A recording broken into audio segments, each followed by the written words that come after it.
Okay, good morning, everyone. We're going to go ahead and get started. We're waiting a little bit to allow the attendee stragglers to join our webinar. Thank you all for joining us today. And we're going to wait maybe 30 seconds more and we'll get started, okay? Thank you for attending.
Okay, I'm going to go ahead and get started.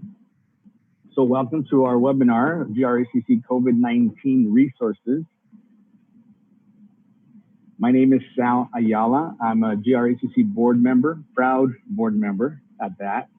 And I also am the CEO and founder of Unico Biz Solutions.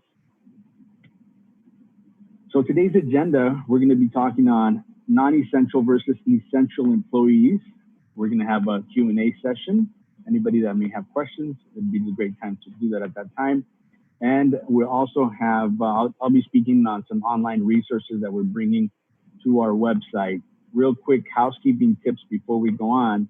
Anybody that has any questions, please click on the Q&A link at the bottom and please filter all your questions. Do not use the chat for questions. Please use the Q&A as we are able to monitor those questions a lot better. So thank you for that. So our panelist today is going to be Brian Sahagan he's our co-chair of the GRHCC. He's also an attorney. Carmen Lainez, our chair, will be also contributing. Lisa Cortez, co-secretary, will be moderating our questions and answers. And we'll also have on the panel here our executive director, Joe Ramos, and then yours truly, Sal Ayala.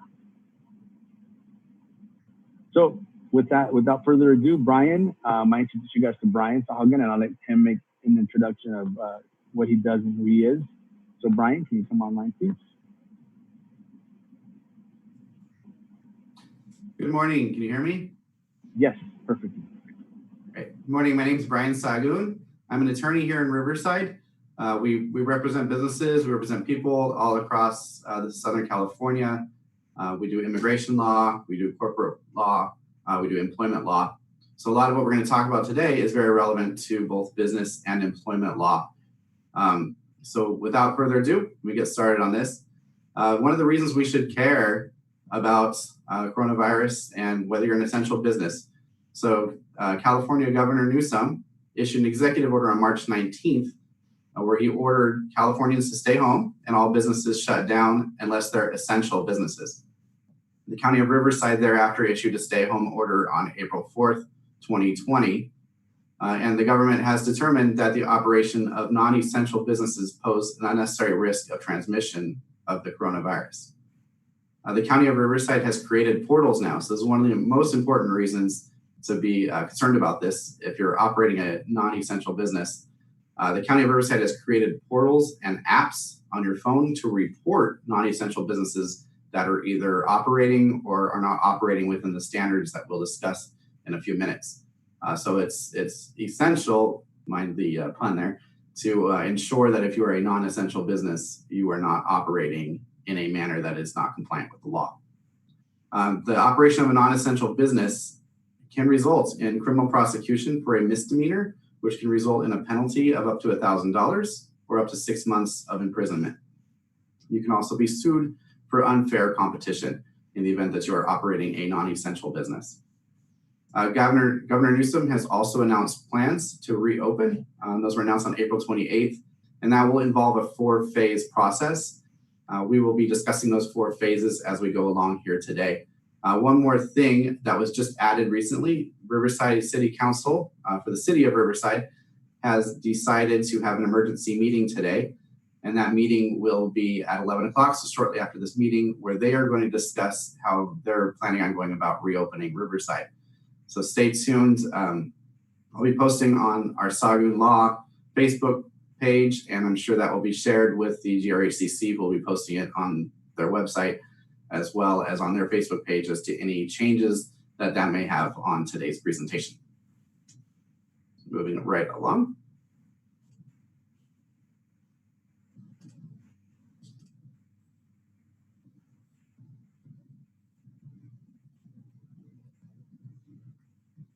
Okay, so the non-essential businesses, the essential businesses are broken down into 13 sectors. So I'm going to go through each of those sectors and give the common sorts of businesses that fall into each sector. So the first sector is the health and public health sector. This involves doctors, healthcare providers, and vendors that service doctors and healthcare providers. So that could be anything from medical equipment to medication to, whatever. They're dry cleaning, everything that they need to do. Transportation that has to do with medical, so transporting patients to doctors or ambulances. Involves laboratory workers, involves mortuaries as well, and veterinarians. The second sector is the emergency services sector. That is our police, our fire, our EMT, emergency personnel, and any vendors to those emergency personnel as well. So any vendors that are bringing anything to the police department, the fire department, or any emergency communications center. It also includes responders to child and elder neglect, and it involves security personnel at hospitals and other places within the medical sector. The third sector is the food and agriculture sector, and that includes our grocery stores, our pharmacies, and our retailers that sell food. Any retailer that does not sell food is not allowed to be open at this point. There are some exceptions that we will discuss in a little bit, but that includes animal food as well. So if you're selling animal food, then you are okay. Also, carry-out restaurants fall into this. So anybody who is allowing takeout or drive-through for restaurants, food manufacturing falls within this category. Farm workers fall within this category. And the whole food distribution center from trucking to anything else within the distribution chain, and vendors and suppliers to any of those above. So if you're manufacturing parts or anything of that nature that they may need, point of sale systems, then you are still an essential business. The third sector is the energy sector, and that includes operations of energy, construction of energy projects, suppliers and vendors to any of those, as well as gas stations. So all of those are allowed to be open. The next sector is water and wastewater sector. That includes the operation and the suppliers and vendors, as well as construction. So in the event you're engaged in any of those businesses, you're allowed to be open as well. The transportation and logistics sector is next. So that's the truck drivers, bus drivers, dispatchers for any of those, vendors and suppliers, again, highway workers, any warehouses that might be relevant to that, mass transit, boats, trains, vehicle repairs, and that includes airplane repair, automotive repair, boat repair, whatever the repair is that has to do with the transportation sector. That includes the United States Postal Service, as well as any other shipping agencies out there. And that includes any manufacturing of vehicles related to transportation and logistics. The next sector is the communications and information technology sector. So that includes any media, any communications, any IT. These are the people that are assisting other essential businesses to either work remotely or to operate at all. So the IT required to operate a power plant, the IT required to operate transportation and logistics. Data centers are all still open, and anybody doing any constructions for communication and information technology sector. And this also includes the media, so the news, anybody else like that may be open. The government operations and community-based essential function sector is the next one. That involves childcare, schools for distance learning, meals, care for children of essential workers at this point. They're still allowed to get some childcare services. Academies and training facilities are still open. The clergy is open to the extent that it is not providing in-person services, as well as food delivery. The next sector is critical manufacturing, and that is manufacturing for other essential businesses, which kind of hit on in each of these other categories. Medical equipment and personal protective equipment falls within this category. Mining and production for essential businesses. Part and equipment manufacturing for essential businesses. The next category is the financial services sector. This is your banking. This is your payroll processors. This is processing financial transactions. So your point of sale system suppliers, vendors, things of that nature are still allowed to be open. The production of debit cards and credit cards. The next one is chemical and hazard material sector. So that's our chemical manufacturing facilities, as well as transportation for those facilities, vendors and suppliers for facilities, and maintenance. The next category is the defense industrial base sector. So that's any vendor, supplier, or manufacturer for the federal government or for the United States military for the operation of the defense sector. So if you're making missiles, you can still continue to make missiles. And the final sector is the industrial, commercial, and residential sector. That has to do with construction of housing, construction of apartments, vendors and suppliers to any of those. Hardware stores also fall within this. So your Lowe's and your Home Depots and any other little smaller hardware stores, your warehouses, your hotels being used for coronavirus mitigation or for providing lodging for essential workers or the homeless. It involves leasing operations for currently operating apartments and other things of that nature. It involves realtors who are able to show homes still, but they're not able to have mass showings of homes. It involves legal services, property management, and also laundromats and dry cleaners.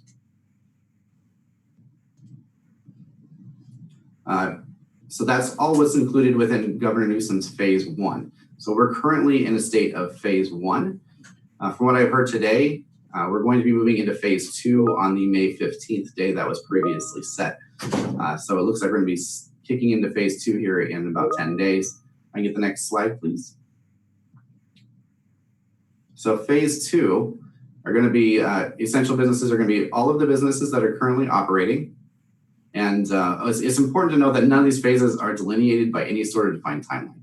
So the only one that we kind of know now is it looks like Governor Newsom is saying May 15th, we're going to kick into phase 2. We don't know when we're going to phase 3 or phase 4. The rumor is probably within a year to a year and a half.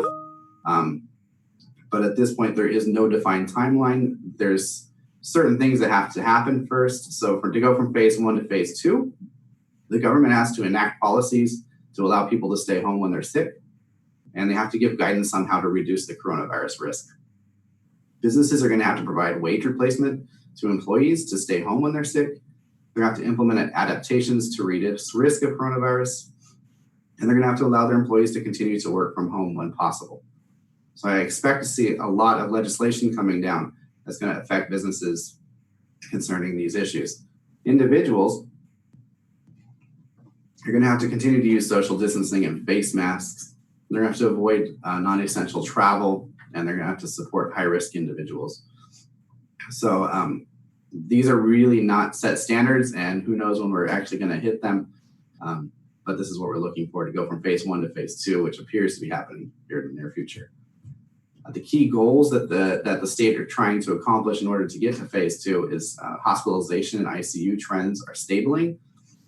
The hospital surge capacity can be met in the event that there is another outbreak. That there's sufficient personal protective equipment for emergency personnel, nurses, doctors, that there's sufficient testing capacity, and that there's a statewide contact tracing where they can trace contact of the spread. So once phase 2 begins to kick in, then it's all of the current phase 1 businesses that we just discussed, plus all retail will be able to open, not just ones selling food or IT, but all retail will be able to open, but with curbside pickup. So not going to be able to open the stores still. Manufacturing will be able to open in the event it is safe to do so. And then offices where teleworking is not possible will be able to open. Further, public spaces will continue to open. Your parks, things of that nature, which we've kind of seen in Riverside have begun to open already. And the next slide, please. So then we'll move into phase 3. There's no definition as to what they're looking for phase 3, but I'm assuming it's as the trend starts to decrease even more. That's where we're going to start to see the personal care industries open up. That includes salons, barbershops, gyms. And as far as gyms are concerned, there is right now on the news a gym up in Victorville, I believe it's Victorville or Apple Valley, who was operating and has been given a notice to cease their business as of today, where they would start to be fined. So I'm not sure what's going to happen with that today. But entertainment venues will begin to open up in phase 3. That includes your movie theaters and sports without live audiences. And then finally, in-person religious services will recommence. And that includes your churches and your weddings. And these are what's specifically listed by Governor Newsom. Next slide. So phase 4 is going to happen. What phase 4 is just the complete lifting of the stay-home order. And so that will then mean that the following businesses will reopen. So auditoriums will then reopen again. Convention centers will reopen again, and arenas will reopen again in phase 4 when the stay is completely lifted. So that's what we're looking at right now as far as coronavirus, how it's going to affect our businesses and who can operate, who cannot operate during the course of the next few months into years. Next slide. So if you're an essential business, there has been some guidance that's been issued by the County of Riverside that has to be followed. So employees, contractors, owners, and volunteers, anybody entering your business, if you're an essential business, must wear face coverings. And I think we all know this, but that means scarves, bandanas, neck gaiters, or fabric coverings over the face and nose. And they cannot be N95 masks because they're saving N95 masks for medical personnel only. Further, you have to require your customers to wear face masks for access. So in Riverside County, you're not allowed to allow access to any person into your essential businesses that does not have a face mask. And that's a pretty large change. Some places were enforcing it, some were not.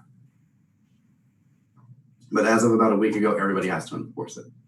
You have to refuse service if they're not wearing a face covering, and you have to ensure that social distancing requirements are being met. People are staying 6 feet apart. Next slide. If your business is not essential, you may operate remotely, but you cannot operate any other way. So you are certainly able to have remote working. You're certainly able to work from home. Your employees are certainly able to work from home. None of that is a problem. The only problem is if you're still operating, if you have an office and you're not an essential office, if you're still operating, you could be subject to those fines and penalties we were talking about before. Next slide. So potential legal issues that we're seeing. This is a big one because I have actually seen a few people come through my door, and including on April 1st, 2020, when the Families First Coronavirus Response Act was passed. So I just want to go through this act really quick. Effective April 1st, 2020. So there's the new law that says the Families First Coronavirus Response Act, and it requires the following, and this is really important. It impacts any employer who employs less than 500 employees. So that is most employers out there. The employer must provide up to 80 hours of paid sick leave at the full rate of pay for any employee who's quarantined, and that's either by a government order or by a medical professional telling them that they should self-quarantine, or somebody who is experiencing coronavirus symptoms and seeking medical diagnosis. And that's 80 hours full pay. Employers also have to provide up to 80 hours of paid sick leave at 2/3 pay for any person, any employee that's caring for an individual who's been quarantined, who is experiencing a condition like the coronavirus that's been specified by either the Secretary of Health or by the Secretary of Health and Human Services. And any individual who is caring for a child whose school or childcare is closed related to coronavirus 19.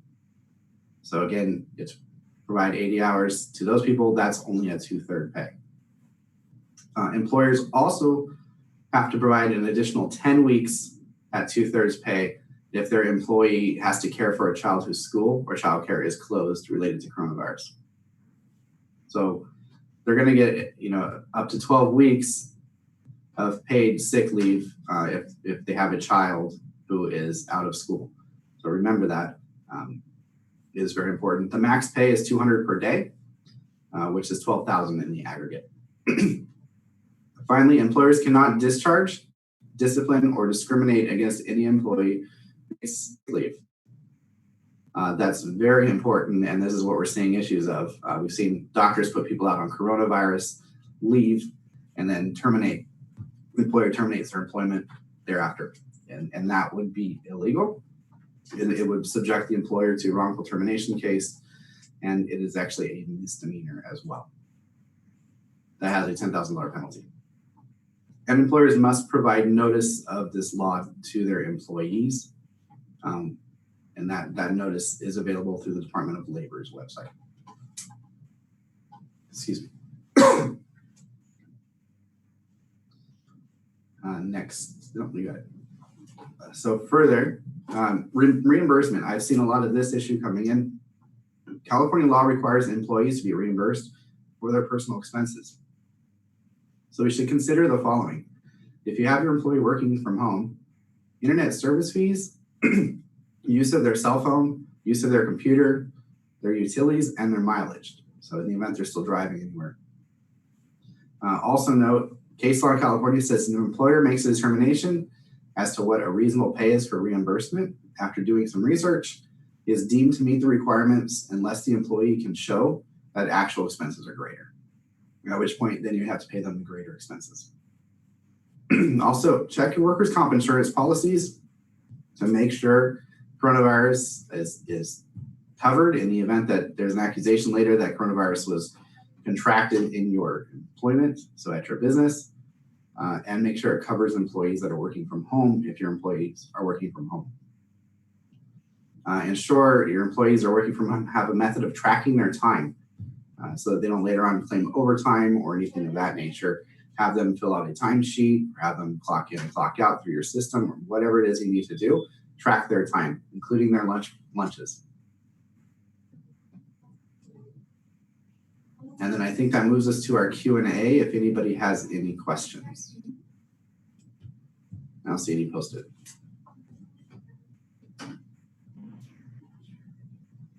Brian, what would you recommend to any businesses that you didn't talk about but don't know if they're essential or not essential? What advice could you give them? So the list is pretty delineated. Unless you can fall within one of those sectors, you're not an essential business. You're welcome to call my office and I'll give you my opinion on whether or not you're essential so that you can operate. However, unless you fall within one of those sectors, it's going to be a resounding no at this point. Like I said, that may change today with Riverside City Council's decision, but we'll see what happens with that. Great. Well, it was very useful information. Sorry, would you recommend that if you are an essential, that your employer provides you with some type of letter or documentation showing that you're essential? I haven't seen any issues with that. I know in the beginning businesses were doing that. They were providing letters. As far as Riverside County is concerned, they're not pulling people over or really checking any of that. But it couldn't hurt to have your employee have a letter from the business saying this is an essential employee who's commuting to or from work. I did have a question on the additional 2 weeks and 10 hours of pay. So it was in addition to 80 hours? So it's 80 hours of paid sick leave if they're a full-time employee, or whatever their normal regular hours are if they're a part-time employee. And then if they are caring for a child who can't go to school, then they can get an additional 10 weeks. Got it. 10 weeks, not days. But you said something about 2/3 pay. Correct. So the rate of pay that you'll have to pay them at is 2/3 of what their normal rate is. So 2/3 if they have somebody sick at home for an additional 10 weeks, correct? Correct. Yeah. So in the event they have a child, so if they have somebody sick at home, then it's only 2 weeks at 2/3 pay. If they have a child who can't go to school, then you're going to be looking at 12 weeks at 2/3 pay. And if they themselves are sick, then you're looking at full pay for 2 weeks. In addition to, okay. So the 2/3 is gone. Now they're getting an additional 2 weeks. Okay, I got it. So in the event they were sick and they also have to care for a child, then you would pay them for 2 weeks at full pay. And then you'd have to pay them an additional 10 weeks at 2/3 their pay. Understood. Okay, perfect. Well, thank you for that information, Brian. It was very clear and useful. I think a lot of our members are really going to find value in this information as we put it on our website, which kind of brings me to our next slide. So we've been working diligently on our online resources for our members. So I'm gonna be talking a little bit about a few things that we're doing on our website. We're creating a video training library, as well as we have a section on COVID news. And I really want to continue to encourage online member registration. So I'm going to go ahead and share my screen here in a minute so I can give you a little bit more clear information on as far as that goes. Okay, so I think everybody should be able to see my screen now. So as you come into our page, obviously the first thing you're going to get is going to be a pop-up where if you click on that, it will take you straight to the COVID resources page, right, where we have various different federal, state, and local resources that you can click on to gain a lot of this information. And we're updating this as we're getting information as well to keep everything condensed into one area. So feel free to come and visit our web page. If you didn't click on the pop-up, it's also on the upper right-hand side of our website that you can go ahead and click on that and take you straight to that page. So again, there's just resources. Everything is changing daily, you know. So for the last minute changes on COVID-19, feel free to visit our website. Okay, so that's our resource page for COVID-19. In addition to that, due to all this pandemic and everybody working remotely and needing to access online resources, we decided to start a resources training videos library, right? So we're going to start posting a lot of training videos on marketing, on operations, anything that has to do with helping you improve your business, right? And use online resources that are available to you from the marketing perspective, right? They're going to be available on our website. So if you come to members, resources, and then training videos, it will take you to our video resources library. So we launched our video resources page with 3 initial videos. Okay, we'll be putting out a video on a weekly basis to make sure that we continue to bring you up-to-date information on how-tos, basically how to create. Our first video on marketing was how to create a Facebook page, business page. Then we're going to start showing you, in short segments, how to achieve different tasks. Communication. I know Elisa created one on communication. Our executive director also created a very great video introduction of the GRHCC and what we're doing to address all the changes that are happening within this pandemic.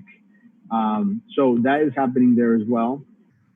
Also remember that we are also still open for business. So any questions that you have, anything that we can help support your business, we are here to do that. We may not be here physically, but we're definitely available on the phone. Our executive director, Joe, is always more than willing to assist and bring the correct resources that you may need at that time, so that you're able to pivot your business and adjust your efforts to continue to run your business and be a successful, viable business. So on our partners, on our member registration page, you can still become a member, still benefit from all these different resources that we're offering to you guys. I think we have a promotion we're going to be putting on here on our membership page here shortly, if I'm not mistaken. Correct me if I'm wrong, Carmen, but I think we discussed that. So our membership committee is looking at helping our members access resources and bringing you guys online with us as well. So from the online perspective, we're constantly updating our website. We're constantly looking at areas of opportunity for us to help our members in this time of need. We will also be taking a lot of our existing events and bringing them online through this channel, basically doing webinars and trying to stay engaged as much as possible with our membership community. So that's my report from the online perspective. Just again, look out for new videos that will be coming up. We're going to be posting them to a YouTube channel as well, so you can always have access to these, as well as this webinar that was extremely informative and very helpful. So Memo, if you want to bring up the slide again. With that said, we're going to go ahead and conclude our meeting for today. If anybody on the panel has any last minute comments, Joe, if you'd like to say something, we can, feel free to come online.